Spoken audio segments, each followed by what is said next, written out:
accept the theory that Napoleon and Hitler were the first two, what might the third and most cunning Antichrist hold in store for us? Could the Antichrist be a real person and not a construct of religion and symbolism? We are racing irreversibly toward the end of time and through the ultimate prophecies that condemn the earth. It is prophecy, and prophecy will be fulfilled to the letter. Nostradamus' prophecies suggest the third Antichrist may have powers that far exceed the other two. Stained with mass murder and adultery, this great enemy of humanity will be worse than any man before him, in steel, fire, water, bloody and monstrous. So the question becomes, are any real leaders today actual candidates who meet the criteria identified in these prophecies? Critics point out that just about every world leader has been accused of fitting the profile of Antichrist at one time or another, according to who is or is not popular at any given time. This individual changes with the generations, practically with the decades.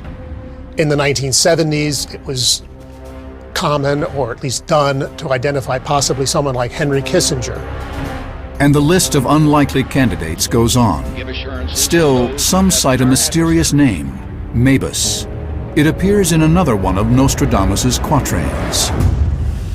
Mabus will soon die, then will come a horrible undoing of people and animals. Some believe Mabus is the name Nostradamus has assigned to the third Antichrist. Could Mabus be a coded reference? Two presidents have been linked to the name Mabus by extreme adherents of prophecy. The first is the 43rd President of the United States, George W. Bush. Even non-believers of this theory can explain the connection. You follow the rule of everything in lowercase letters.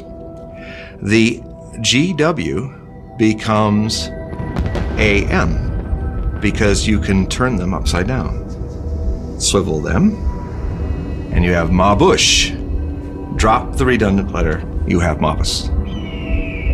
Although this seems to implicate George W. Bush as a candidate for the third Antichrist, scholars dismiss that suggestion, especially since his transition out of power is credited as being orderly. But what about President number 44?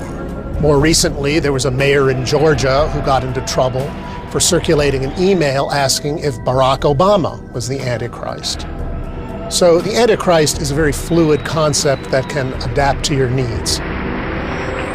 In fact, Nostradamus himself seems to definitively say that no recent U.S. president fits the bill. The third Antichrist very soon annihilated. 27 years his bloody war will last. This prophecy suggests a long-lasting worldwide war will follow the third Antichrist's death. Could the third Antichrist have already come and gone? The Bible points to a series of cataclysms that may coincide with the aftermath of the third Antichrist. The book of Revelation states, "There was a great earthquake, and the sun became black as sackcloth made of hair, and the whole moon became like blood, and the stars fell from the sky to the earth." Many say the natural and unnatural disasters that now plague the earth indicate we are at a tipping point. But are we really closer to the end than ever before?